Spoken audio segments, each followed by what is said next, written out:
अगर बारिश के मौसम में ये रेसिपी आपने नहीं बनाई तो समझिए कि कुछ मिस हो गया। जिसे हम आलू बड़ी कहते हैं, रिक्वच कहते हैं, नाम जो भी हो, लेकिन खाने में ये बहुत ही ज्यादा टेस्टी और चटपटी लगती है।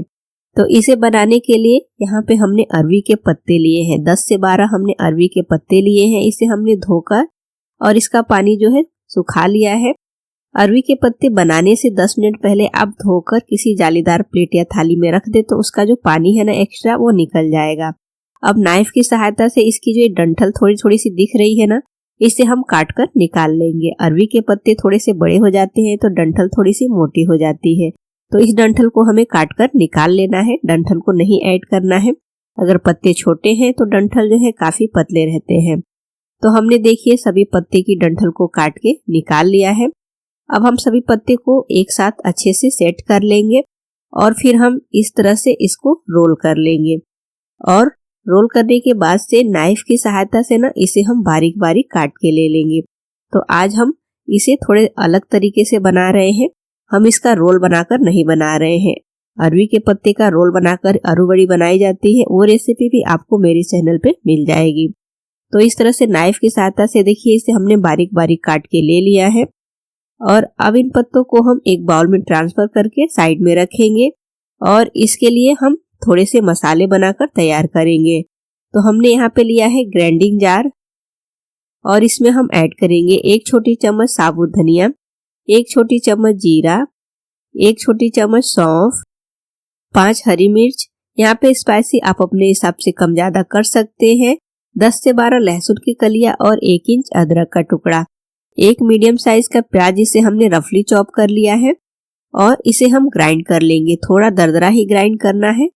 तो इसे हमने ग्राइंड कर लिया है और आप देख सकते हैं इसे हमने थोड़ा सा दरदरा ग्राइंड किया है, एकदम फाइन पेस्ट बनाकर नहीं तैयार करना है। अब जो अरवी के पत्ते काट कर हमने बाउल में रखे हुए थे इसमें हम ऐड कर लेंगे 1 कप बेसन। बेसन को छान के लें कि इसमें जो भी गुठलियां वगैरह हो निकल जाए। आधा कप इसमें हम ऐड करेंगे चावल का आटा। चावल का आटा जरूर से ऐड करें, एकदम क्रिस्पी और कुरकुरा बनता है। आधी छोटी चम्मच हल्दी पाउडर, आधी छोटी चम्मच गरम मसाला पाउडर, आधी छोटी चम्मच काश्मीरी लाल मिर्च पाउडर, 1 बड़े चम्मच इसमें हम सफेद तिल ऐड करेंगे, 1 छोटी चम्मच अजवाइन। अजवाइन से फ्लेवर बहुत बढ़िया आता है और वो हमारे लिए काफी फायदेमंद होता है।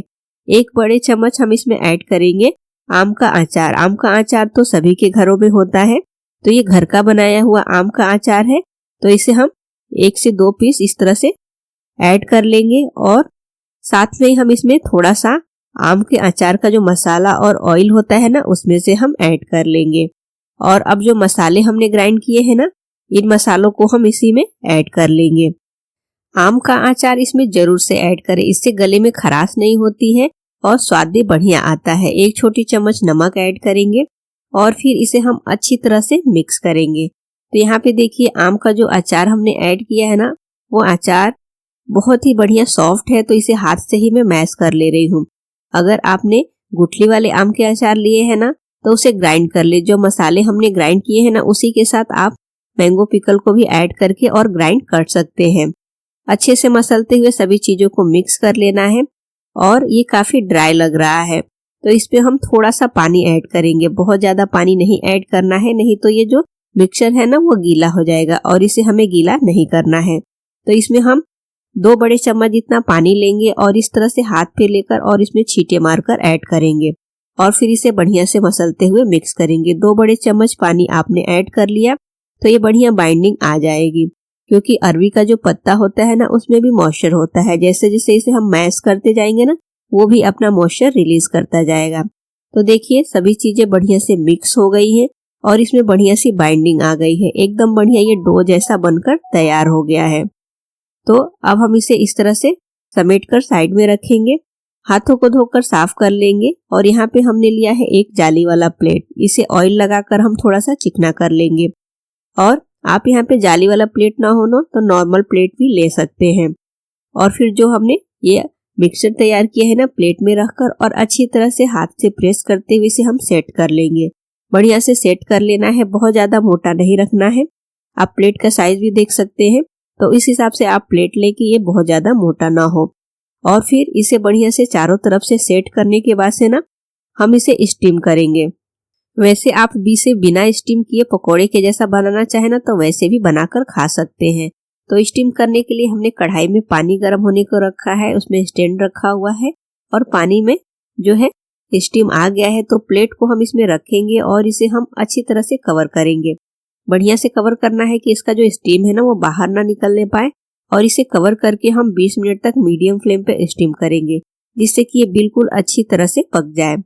20 मिनट के बाद से ये बिल्कुल बढ़िया से स्टीम हो चुका है। हम इसे चेक करेंगे तो देखिए एकदम बढ़िया स्टीम हो चुका है और ये बिल्कुल भी अब चिपचिपा नहीं है, बेसन जो है बढ़िया सेट हो गया है। तो अब हम गैस का फ्लेम ऑफ कर लेंगे और इसे हम कढ़ाई से बाहर निकाल कर ठंडा कर लेंगे। तो ये देखिए हमने प्लेट को बाहर निकाल लिया है और इसे हम इस तरह से चॉपिंग बोर्ड पे ट्रांसफर कर लेंगे। बिल्कुल आसानी से ये प्लेट को छोड़ देगा, बिल्कुल भी चिपकेगा नहीं और अच्छी तरह से ठंडा होने के बाद से ही इसे हमें पीसेस में कट करना है। तो मैं नाइफ की सहायता से इस तरह से इसे छोटे छोटे बाइट्स बनाकर तैयार कर रही हूँ। यहाँ पे आप अपने हिसाब से शेप बनाकर तैयार कर सकते हैं। ये जो अरवी के पत्ते का स्नैक्स है ना, इसे बनाकर आप चाय के साथ खाएं, खाने में बहुत ही ज्यादा स्वादिष्ट लगता है। या फिर खाने के साथ ना आप इसे पकौड़े के जैसा खाएंगे ना तो भी बहुत ही बढ़िया इसका स्वाद आता है।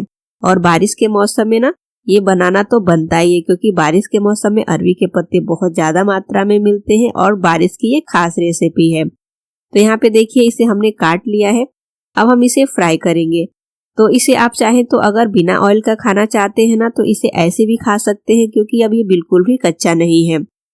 और आप चाहे तो इसे डीप फ्राई या सेलो फ्राई करके भी खा सकते हैं।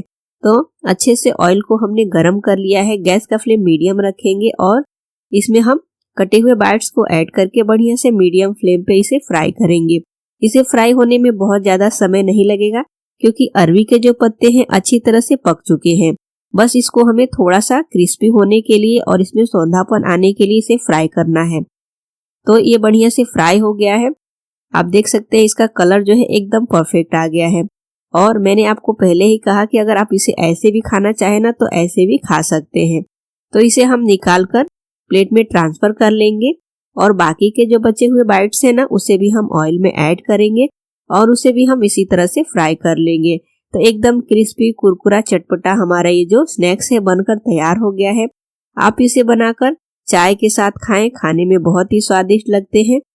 ऊपर से एकदम क्रिस्पी और अंदर से एकदम बढ़िया सॉफ्ट बनकर तैयार भी होते हैं। तो हम इसे रिक्वच कहते हैं। आप इसे क्या कहते हैं हमें कमेंट करके जरूर बताइएगा। और बारिश के मौसम में इस रेसिपी को एक बार जरूर ट्राई करिएगा। और रेसिपी अच्छी लगे तो वीडियो को लाइक शेयर और चैनल को भी सब्सक्राइब करिएगा।